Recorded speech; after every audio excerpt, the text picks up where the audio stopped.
The Viet Cong. The enemy is seen through his own eyes, his own propaganda films. Except for those films, he remained largely unseen. The Viet Cong had a talent for disappearing.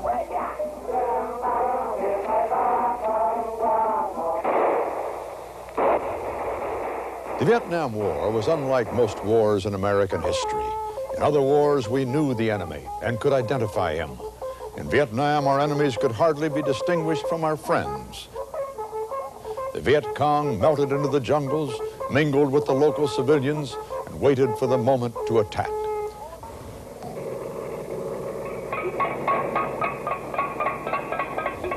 Most of the battles were short and swift. Firefights, ambushes. The strategy was to hit and run and vanish.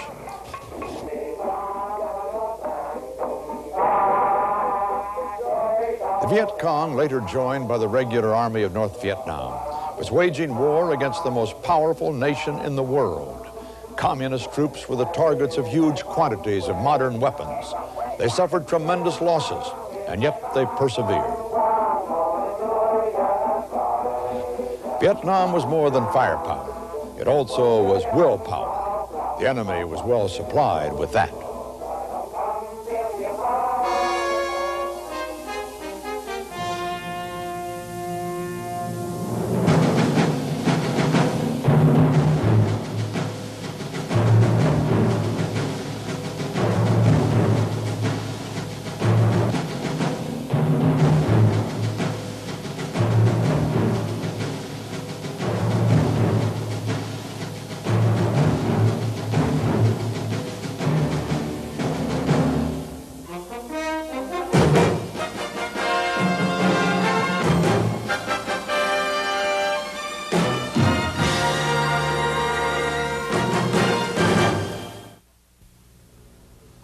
American combat troops first landed in Vietnam in 1965, and from the beginning they found it to be a dangerous, frustrating war. It was not then a war of pitched battles. It was instead an episodic war. Landmines and booby traps and sniper fire. No single news report could sum up all the frustrations of trying to find and fight an elusive enemy. But the film you're about to see includes quite a few of them. The correspondent, Dan Rather. U.S. forces now say they have solid intelligence reports that Chinese communist advisors are operating with the Viet Cong in this area. Stay on the road. In this village, along the Saigon River's banks, residents admit a Viet Cong battalion with Chinese advisors spent the night, moving out just a few hours before U.S. troops came in. Our troops continue burning every hut they find and all crops, convinced that practically every man, woman, and child in this section belongs to the Viet Cong. In charge of today's mission, Captain Edward Yago. There is soon to be VC. This entire area has been under VC control for many years, and we consider every suspect to be VC. Now, what are you doing with these people? We're checking them, trying to find out intelligence information, whether or not VC were in the area. We found a lot of indications that VC have been here. A lot of rice. We found over 18 tons of rice, ammunition, papers, VC certificates, etc. And what are you doing with these people? We're getting them now and trying to make a note so they can have safe passage back to hamlets they have set up. The nearest one here at Chung Lap. These are new life hamlets? These are new life hamlets, so anybody we find in this area, we can evacuate them back and they'll have food and shelter. As the villagers are walked away, soldiers of the 1st Division pour gas grenades into the bunker and tunnel complex that catacombs the village. This is gas designed for riot control. Non-lethal, but it can make a human uncomfortable and helpless long enough to disarm him. That's Lieutenant John Olson from Platteville, Wisconsin, throwing in the gas. He says he doesn't like using it, but calls it the only way to handle these intricate bunkers and tunnels without extreme risk to the lives of his men. No one, alive or dead, is found in the holes.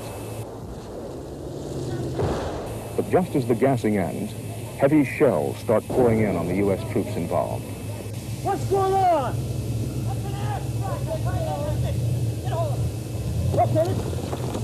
Where's the ladder? Back here? In the first confusing moments, the company commander thinks we're being hit by our own artillery or airstrike. But those are enemy shells coming in, it is said later. No one is certain what kind, but the men under fire believe they are 120 millimeter mortar rounds. The 120 millimeter mortar is a Chinese favorite, copied from the Russians. Whatever it was, injured 2 soldiers, including this one who took shell fragments in the shoulder. Later, this same unit tries to move an armored convoy out of its campsite along the river.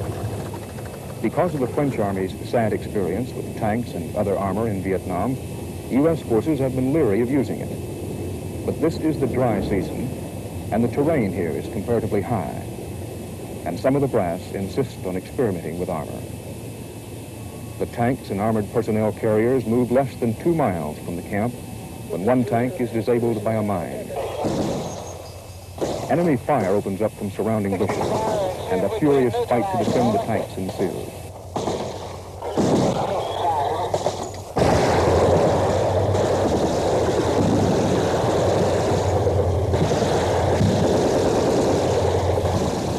This armored convoy is trying to move out of the area we were just sweeping through. One of the tanks has been hit, and the Viet Cong has opened fire on the convoy. We're now firing back and have asked rare support. Infantry support rushed to the scene, comes in, guns blazing. Enemy fire keeps some of the late arrivals pinned down for a while, but eventually the disabled tanks have an infantry defense perimeter. The tankers come out of their vehicles again, and the firefight rages on. It's this way approximately half the time still in South Vietnam when we try to move convoys. Dan Rather, CBS News, with the 1st to the 16th, 1st Division, Tank Attachment Element, South Vietnam. The communist forces made do with what they had. Sometimes modern weapons, sometimes weapons that could only be described as primitive. Much of the time they improvised, using captured weapons or manufacturing their own. They were at the least ingenious, as Bernard Kalb reported in 1968. The Viet Cong today get their most sophisticated weapons from the communist countries, but a dud U.S. bomb is a gift from heaven. The bomb is defused. The steel casing is used to make shrapnel. The TNT is carefully collected. It will be used for grenades, mines, and mortar shells.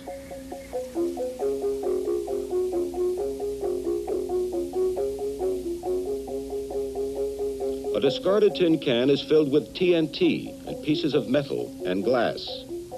It is then set into the ground and camouflaged, a homemade mine. Some of these mines will explode when a tripwire is kicked. Some will explode on contact. The Viet Cong have also dug into their own Vietnamese history. They have rediscovered traditional weapons that were used against enemies of the past.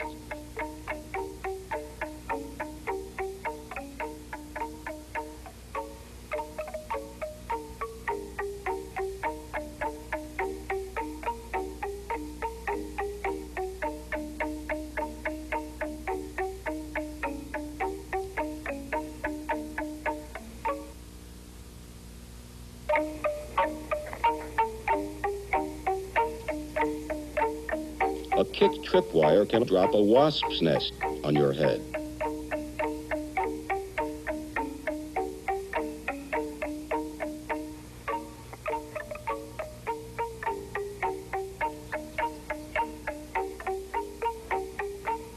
This arsenal may be old-fashioned, but it's lethal. A tiger trap for men. These razor-sharp spikes of bamboo are often poisoned with human feces. These punji sticks are so dangerous that all American combat boots now have soles lined with steel.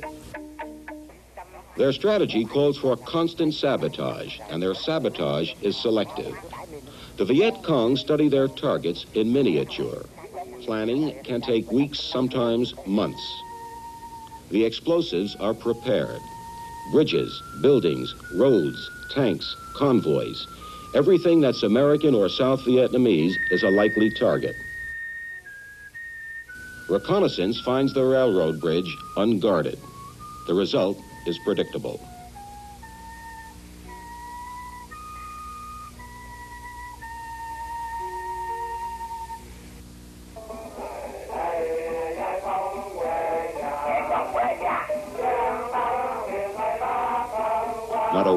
in South Vietnam operates for long, the Viet Cong have seen to that.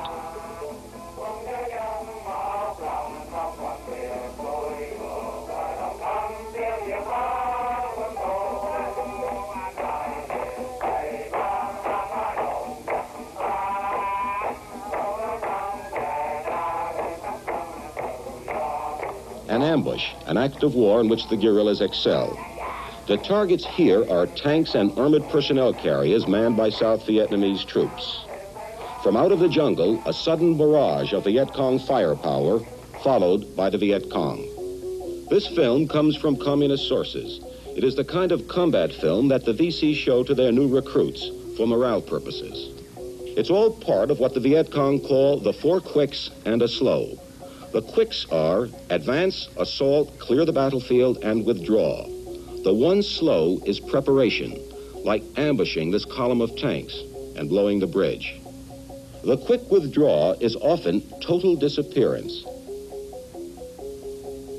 This is a carefully camouflaged doorway leading into a network of tunnels that the Viet Cong have dug throughout South Vietnam. You will notice that some of the Viet Cong are women. The VC regard women as equals, and as equals, they fight. The tunnels enable the VC to disappear in the midst of a battle and to reappear when the killing looks good. This is a typical Viet Cong tunnel complex, dug more than 25 feet below an ordinary Vietnamese village. Below ground, some rooms are as large as a living room. They may house a hospital, a small weapons factory. Above ground, there is an early warning system. The tunnels have several entrances. Below the surface of a pond, under a hut floor, under an animal pen, a well, a haystack. The Viet Cong can go in one entrance, exit 1.5 miles away. Some of the most extensive tunnels have been dug at Cu Chi, 25 miles northwest of Saigon. That led to the formation of an American volunteer unit called the Tunnel Rats. Their assignment was to hunt the enemy underground. This tunnel war was not widely reported at the time, but 10 years after the war, Morley Safer interviewed some veteran tunnel rats. It was you versus the enemy. And you had to go in head first, correct? Right. Oh, yes. Always. Never feet first anywhere. Risky business, Marlon. So you had to have somebody on your feet when you went through. Always went in with your hands out in front of you, too, because if you got your arms trapped to your side, you were stuck there. You were just there, period. If you didn't get your arms through first, you couldn't get out. What did you find, apart from Viet Cong, what did you find down there? I came across one time a tripwire that was located in the tunnel, and it led to a box that was at the side of the tunnel that had been carved out, and in that box was about 10 or 15 very angry scorpion spiders. There was a bamboo snake.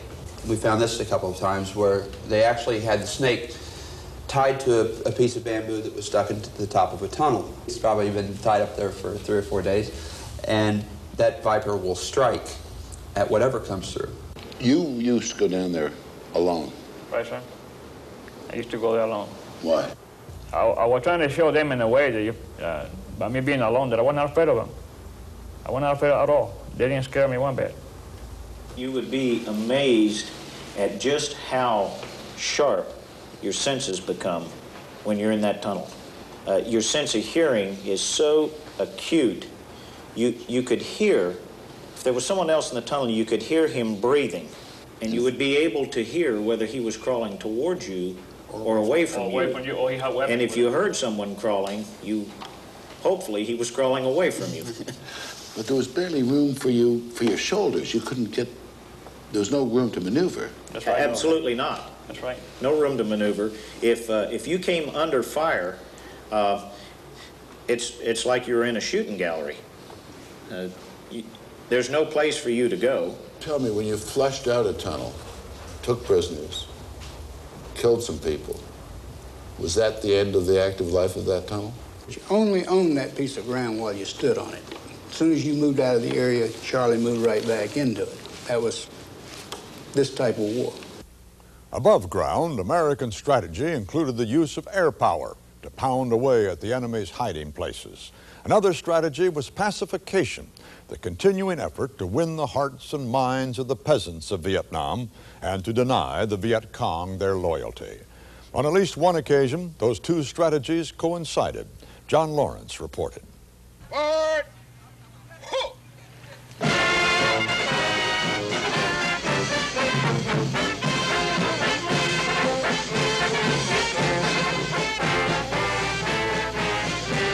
The 1st Air Cavalry Band will go anywhere for a parade, even within rifle range of the Viet Cong. Appropriately playing Yellow Ribbon, the band is a highlight of Happy Day in Happy Valley, a celebration marking the end of communist domination in the valley.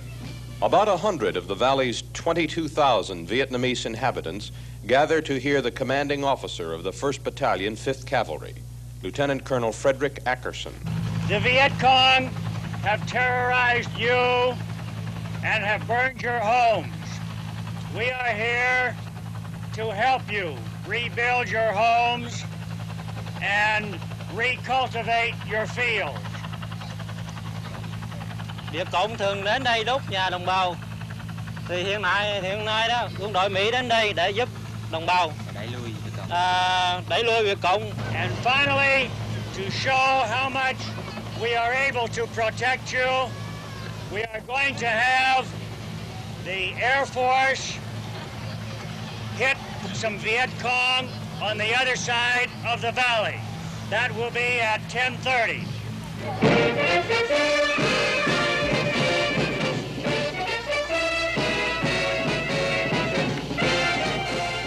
A show of military strength and a reminder of the close presence of the Viet Cong.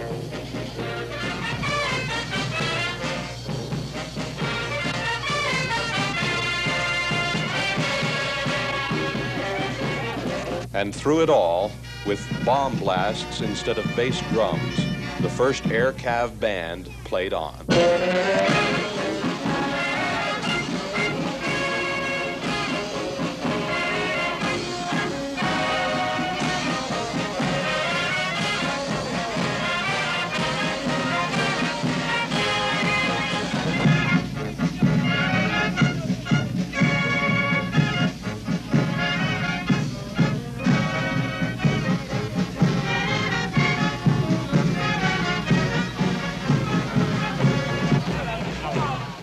Airstrikes could punish the enemy, but you had to find him first.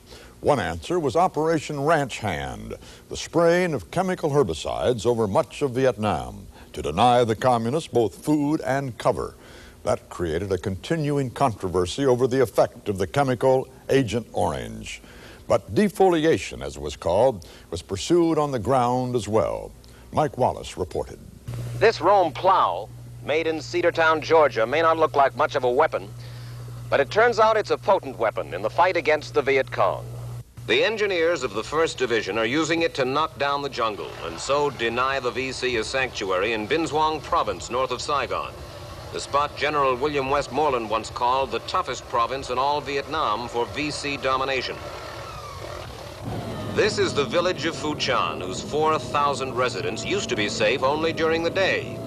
At night, the Viet Cong would come out of the dense jungle that surrounded Phu Chan to collect their taxes, get their provisions, terrorize the villagers.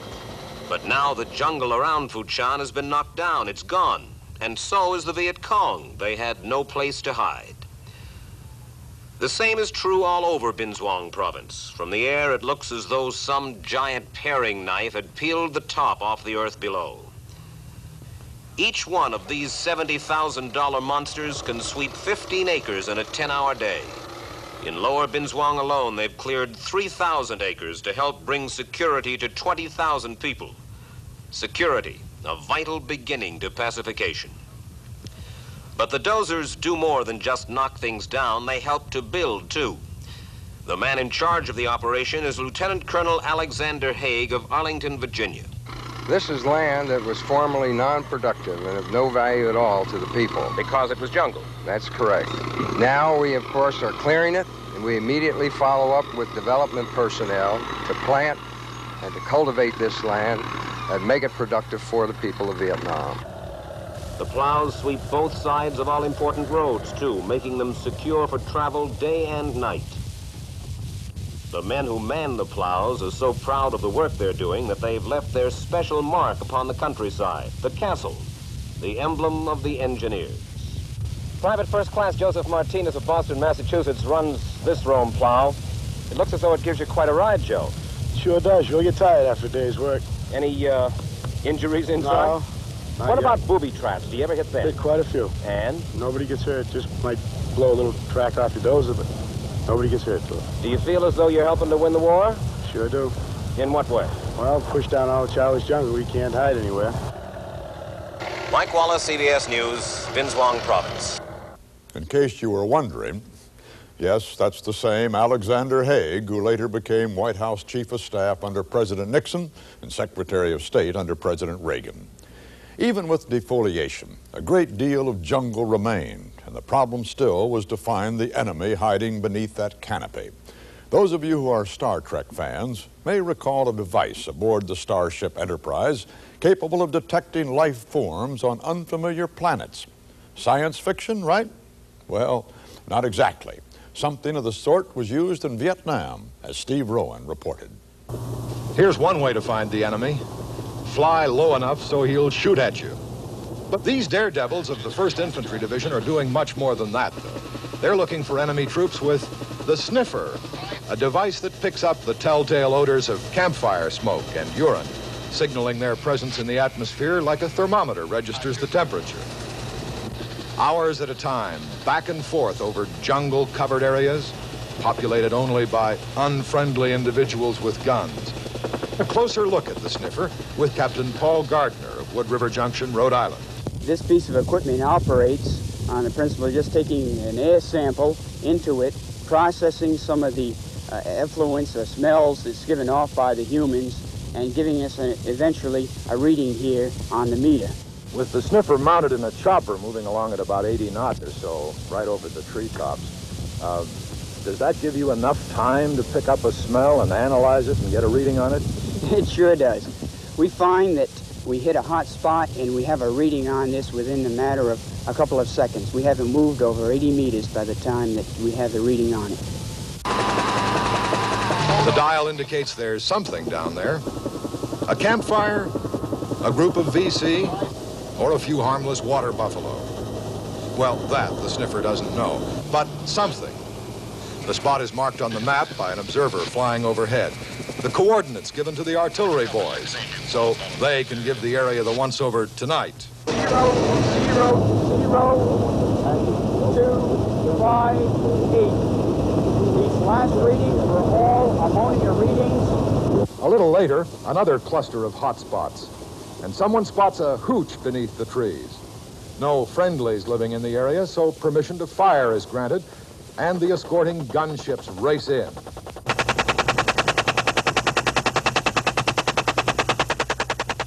Today's mission is over. The map now contains marks indicating an area where the sniffer found evidence of human habitation. Tonight, artillery will pound that area. If the VC are there, they'll have to move. Tomorrow, the sniffer will be smelling them out again. Steve Rowan, CBS News, Xi'an. Part of the frustration of the war in Vietnam was the enemy's ability to withdraw behind international borders. He carried supplies through Laos on the Ho Chi Minh Trail, and he set up bases in Cambodia, sending patrols across the border, then retreating to safety. American troops could not legally pursue across the Cambodian border, and many found that aggravating. John Lawrence reported. The forces of this war follow an irregular pattern of shifting strategies and changing control. But sometimes the forces move in a definite direction, like these armored personnel carriers advancing to the border of Cambodia. The United States 25th Division is chasing the North Vietnamese 7th Division, and since January 2nd, nearly 500 North Vietnamese have died. The closer they get to the border, the more the Americans resent the restriction. They are not allowed to cross, and the greater become the forces for enlarging the war.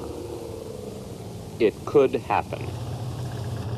2 years ago, when the 25th Division first arrived in Vietnam, it was not allowed to fire so much as a single shot across the border.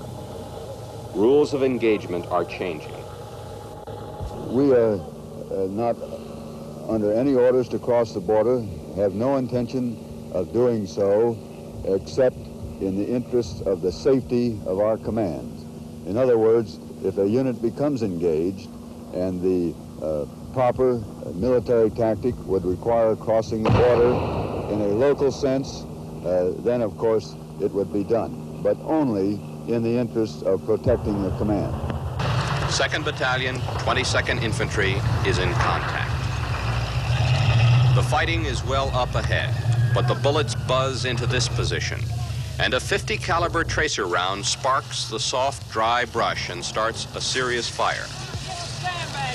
A couple of kids from the forests of Oregon in the American Northwest take charge of the fire brigade, and the APCs rumble around and around, clearing a break in the Vietnam jungle.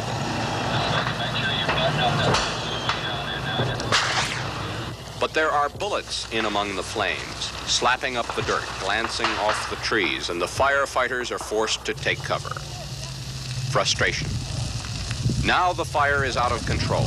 The rifles are cracking, and the soldiers cannot shoot back. There are friendly troops to the front.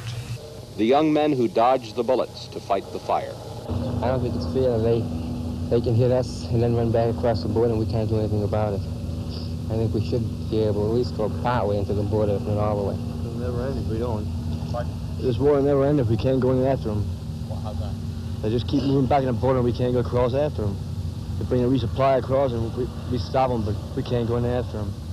In the mid-1960s, the nature of the war began to change. It became clear the enemy included not only the Viet Cong, but also the regular army of North Vietnam. The result was further escalation of American forces, not only men, but weapons. This was the American base at Long Binh, occupying an area larger than the city of Saigon, all of it jammed with the hardware of war. But to bring all this equipment in, we needed more deep water ports, and so they were built. The most important was the installation at Cam Ranh Bay, one of the great natural harbors of the Pacific Ocean. The United States built this port at a cost of $150 million. But the enemy was building strength also, including modern weapons from communist China and Russia. Some of those weapons were captured, but the enemy was increasingly well supplied. One of those weapons could be deadly against American armor, as Tony Sargent reported. When tanks and armored personnel carriers like these move through hostile terrain, the crew is much aware of the initials RPG, rocket-propelled grenade, a most effective anti-armor weapon the enemy now has in plenty. Army weapons experts have great respect for the RPG. It is a shoulder-fired weapon.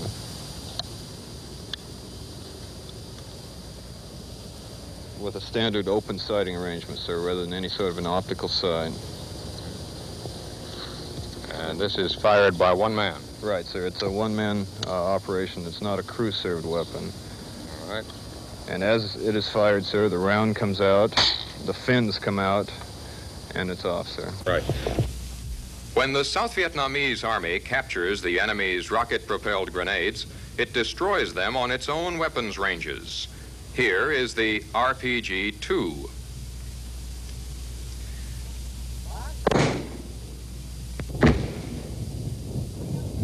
The more sophisticated RPG-7 is capable of bursting in the air, giving it a slight anti-aircraft capability, useful against helicopters.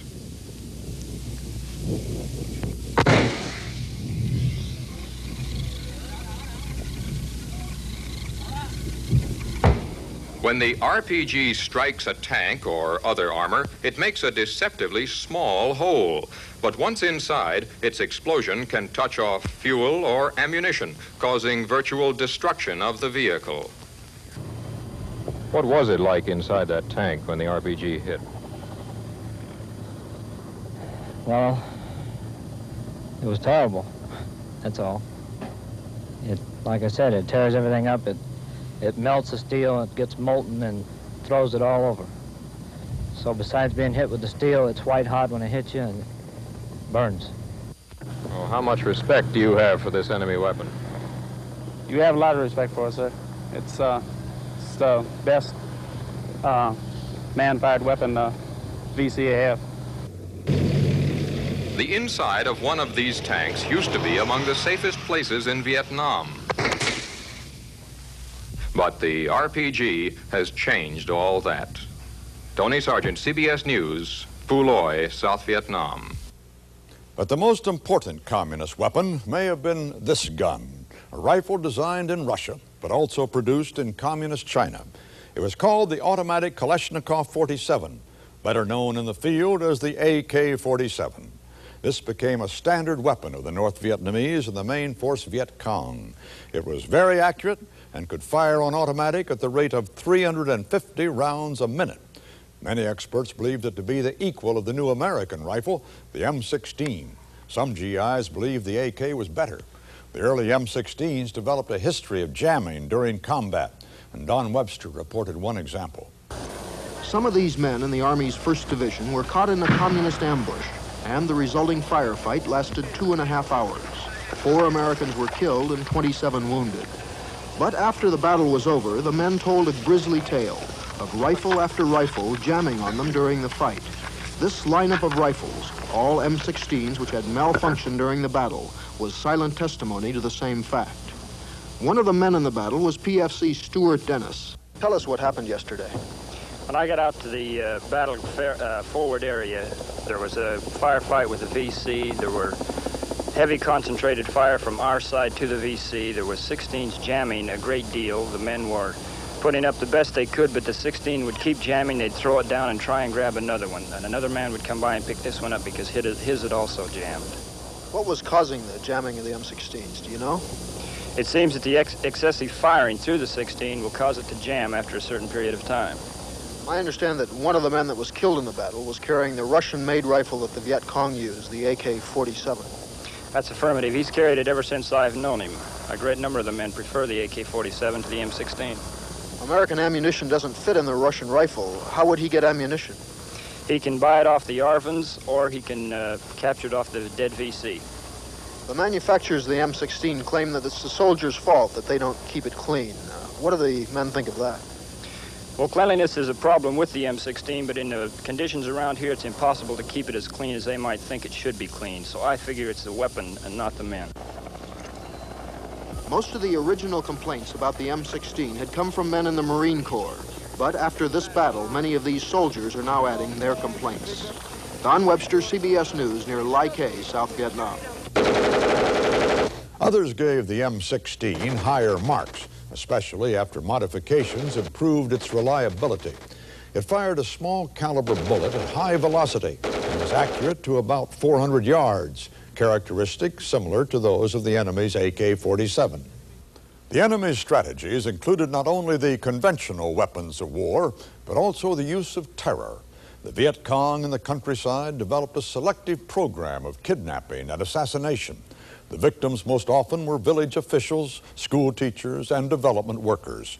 But sometimes the killings were less selective and became massacres. Bernard Kalb reported one example. This is the enemy's handiwork, the results of their midnight visit. Sometimes the enemy's calling card is small-scale horror. Sometimes it's big-scale horror. This time it's massive horror. The enemy was described as being part Viet Cong, part North Vietnamese. We asked Alan Lavelle of San Antonio, who helps direct the refugee program in this area, for the story of Doc Son. I think primarily the VC were chagrined because these people have been very friendly to the government. So when they start to attack the village, the Montagnard men put their women and children down in these bunkers, you see. And then they stood outside to defend their families. And I don't know what they had in the way of weapons, but the average Montagnard you see has a spear, sometimes a blowgun, sometimes a crossbow. But the VC killed the men, shot them down in cold blood.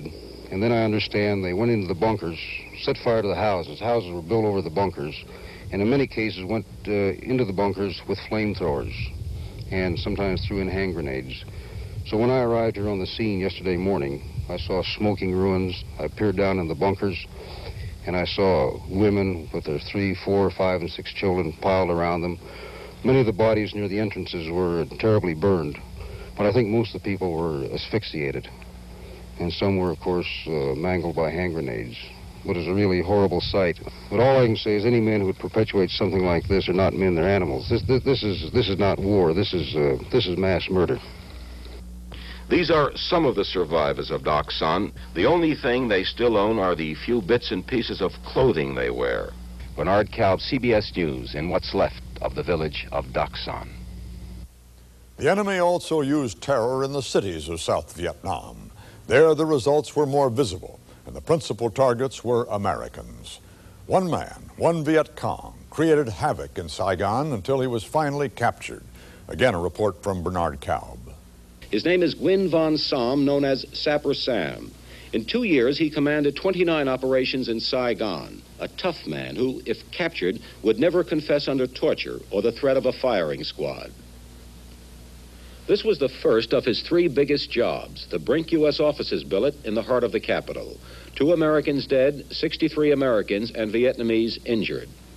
Sam had many narrow escapes, but he was prepared to die a VC hero.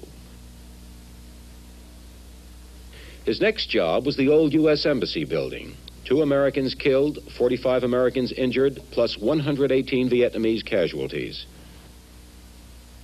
The Mekong restaurant along the Saigon River, a popular eating place with Americans. Sapper Sam used his favorite technique. One mine exploded outside the restaurant. The surviving diners began running in panic, but a second mine caught them at the entrance. 50 people killed, including 12 Americans, more than 80 others injured.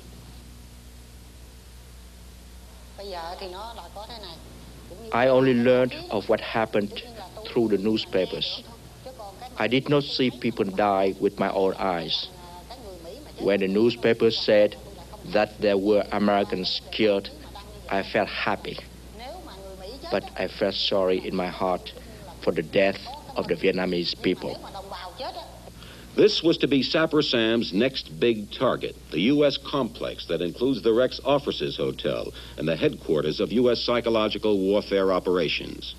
But Sapper Sam was arrested on a tip 3 days before explosion time by Captain Pham Quan Tom of the Saigon Police. I have one special idea, intention. I prepare one action by car. The accident Captain Tom had in mind was this. He would take Sam out on the street at 1 in the morning and run a truck over his head, also over his motorbike. Sam would be found looking like the victim of a hit-and-run driver. He would not be a martyr, and he would lose face. This, Captain Tom believed, was the only way to make Sam confess. He would die like a dog in the street. Conclusion. You die some one dog in the street. It worked. Sam confessed. A sapper was an explosives expert, but that could work both ways. An enemy sapper could plant his own explosives or disarm American explosives. American forces routinely mined the perimeters of their base camps, but were made aware that none of those defenses could be considered safe. Bob Simon reported. One of the first things a GI learns about in Vietnam is the danger of communist sappers. This demonstration is staged once a week for new members of the 1st Cav. The man going through the wires once belonged to an elite North Vietnamese sapper battalion. He defected to Allied ranks a few years ago. Now he shows Americans the tricks of his trade. This complex of barbed wire and claymore mines resembles the perimeters of most American bases here. The mines are electrically controlled from the command post. When detonated, they fire off steel fragments which can kill anything within 50 yards. For the trained sapper, though, disconnecting the mine is no great problem. Getting through the barbed wire is only a question of time and patience, neither of which the communists have ever lacked. Now that he's in the open a little bit, I want you to notice the coordination. The lesson to the GIs, of course, is keep alert, never fall asleep on night watch. The enemy may be a few feet away. As we mentioned earlier, the communists made extensive use of mines and booby traps. They caused a large percentage of American casualties in Vietnam. Outside Da Nang, the Marines created a school of landmine warfare to teach new arrivals how the Viet Cong set mines and traps. The Marines used giant firecrackers to simulate the real thing. One round can be just as effective as anything else that you could possibly lose out in the field. By placing this in a small pit and a person coming along stepping on it, you could very easily end up like I just did. So we have one of the VC flags, which here we emphasize majority of the time is just that you should look out for souvenirs. Everyone wants a flag or some item to take home. It might be a pretty costly item for you to try to pick up. Those booby traps were make-believe, but rooted in reality. Enemy explosives were planted all over South Vietnam. Finding them and destroying them was nerve-wracking and dangerous. George Severson reported. This is one of the daily facts of life on the roads of Vietnam. Last night, the Viet Cong put up a roadblock here on Route 4, about 20 miles north of My Tho. The roadblock is an elaborate one. It probably took the Viet Cong and the villagers they forced to help them most of the night to build it. In the morning, when traffic started to move, the villagers had disappeared from their homes, and a few trees and mounds of dirt lay across the road. Under some of the mounds, explosives had been planted. These men of Charlie Company of the 9th Division's 15th Engineer Battalion are clearing the roadblock. The job is done by gently laying charges of C4, plastic explosives, on each of the piles of dirt and blowing them up. Everyone smokes on the job. Cigarettes may be hazardous to your health, but this job is infinitely more dangerous.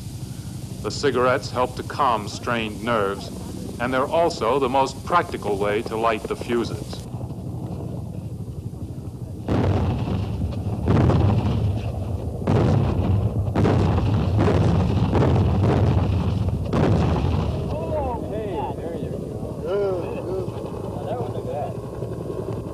Most of the Viet Cong mines are plastic grenades like these. They're virtually impossible to pick up on mine detectors when they're buried. How often do they put these things out in this area? We've been getting about two a week in the last month and a half. You ever lose any? Heads up!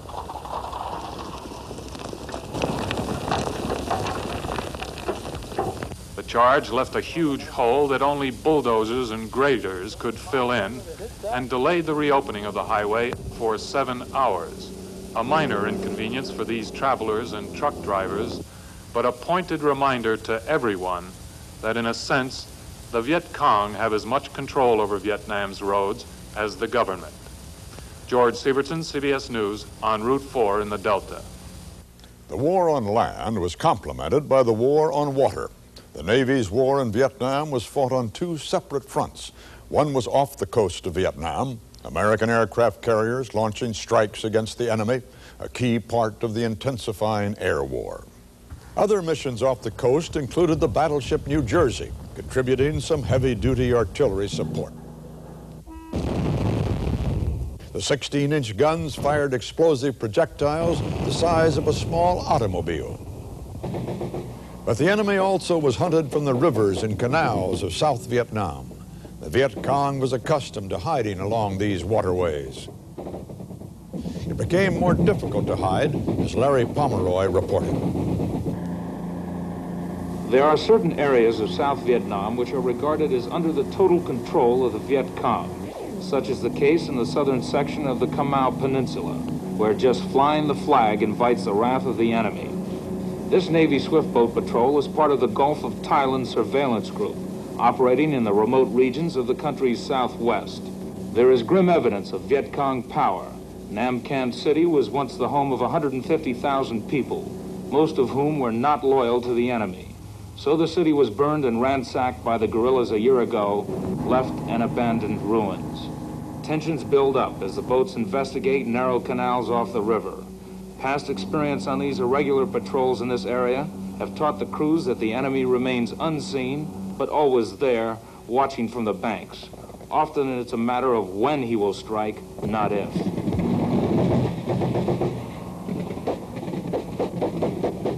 The bark of Chinese Communist AK-47s comes from the left bank. The soft whoosh of badly aimed B-40 rockets comes from the right bank.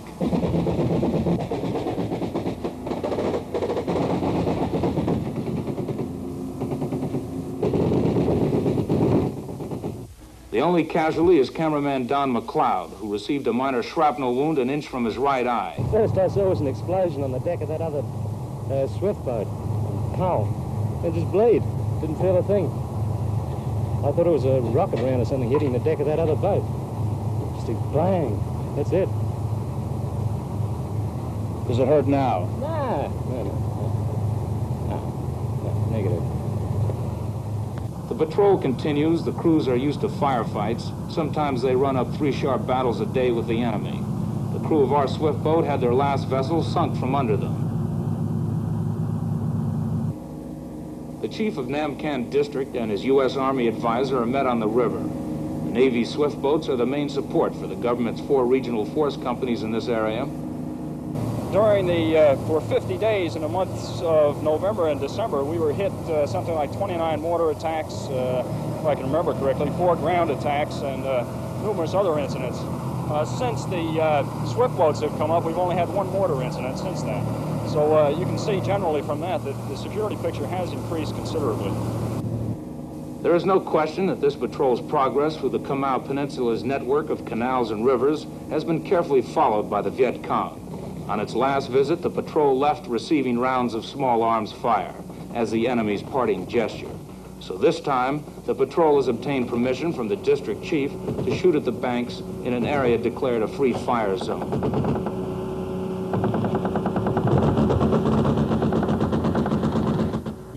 The river patrols encompassed a wide variety of naval craft, including monitor gunboats, named after the armor-clad warship of the Civil War.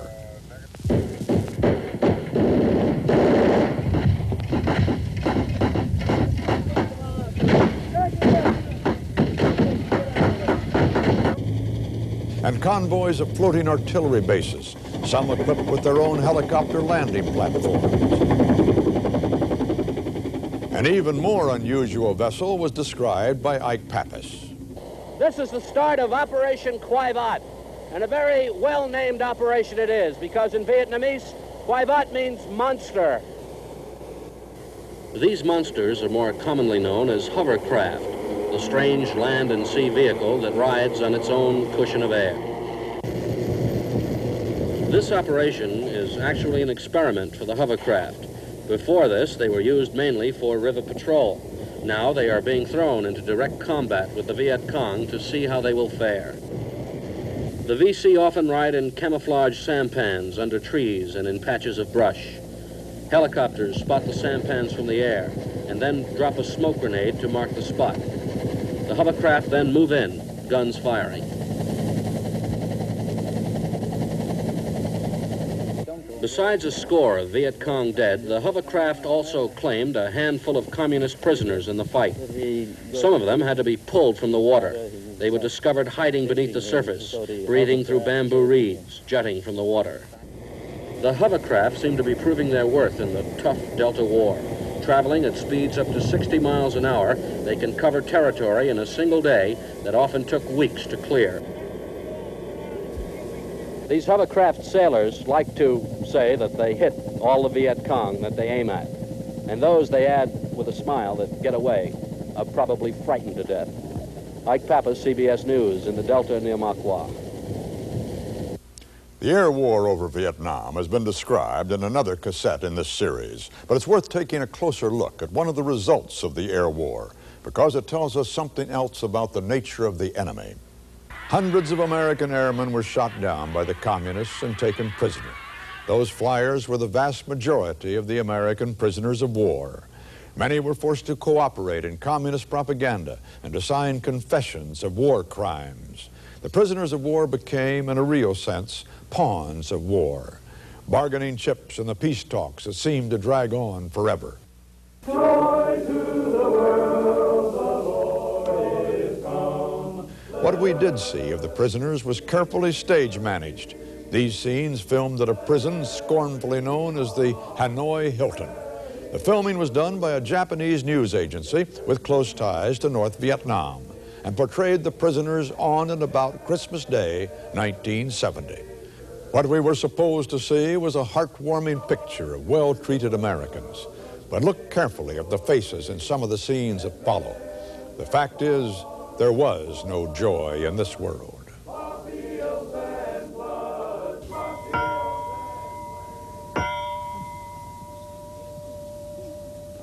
We get up rather early in the morning, about 5:30. We have our breakfast is brought to us about 6:30. Then at 6:30 also we hear some music, international music. 7 o'clock we're let out of our room to take care of the daily chores that we have in the morning.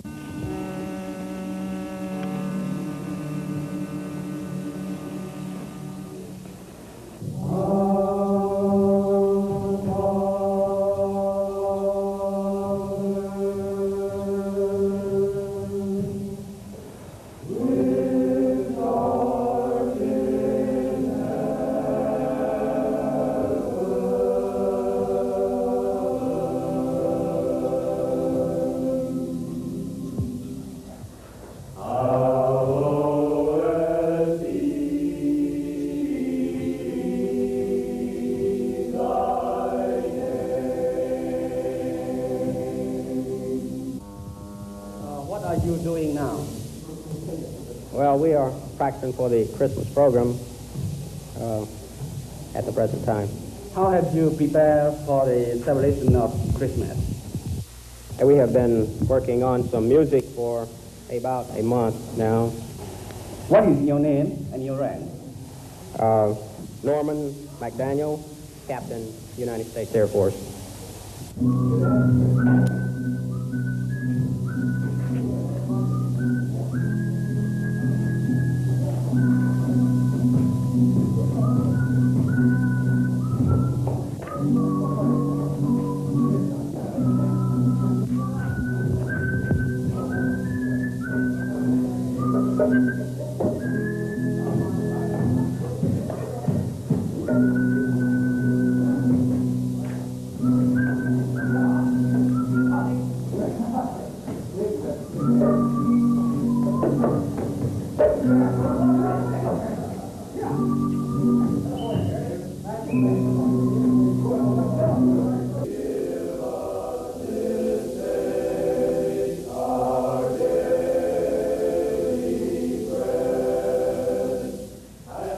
What we did not know at the time was how badly the prisoners had been treated.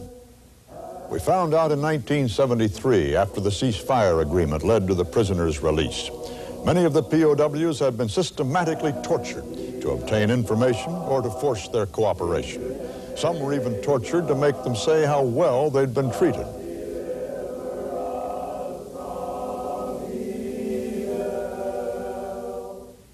Commander Richard Stratton had been filmed in 1967 bowing to his communist captors. He told reporters after the war he'd been forced to do that, but deliberately exaggerated the bow to make it appear he had been drugged. I have been beaten. I have been placed in solitary confinement for a total of 18 months during my captivity. I have been harassed. I have been humiliated. I have been put on public display. For those of you that would care to look at it, there are scars on my elbows and on my wrists. There are marks from cigarette burns. They have bent back 2 nails which have grown back in. They have so immobilized my arms that I could not retract my hands in this manner, nor could I lift my arms higher than this when they were finished. Many prisoners told of an ordeal by rope, arms tied tightly behind them, then pulled up until the blood circulation was cut off. Many also had heavy bars placed on their ankles, cutting off circulation to the feet. One of those tortured was Navy Captain James Mulligan. How much can you take? I don't know. You show me a man who says, well, they won't break me. I wouldn't give them anything. Well, I think they just don't understand the problem. You see, you want to die, but they won't let you. And they got many ways, and they got lots of time. And you can hang in there, but they'll win. And I don't know anyone that they weren't able to get essentially what they wanted when they worked them long enough. The enemy in Vietnam was sometimes cruel, always determined. He left behind a history of torture, assassination, terrorism. But he knew how to endure privation, and he knew how to fight. And when the war was over, he had prevailed. This is Walter Cronkite, and this has been another in our continuing series of video cassettes on the Vietnam War.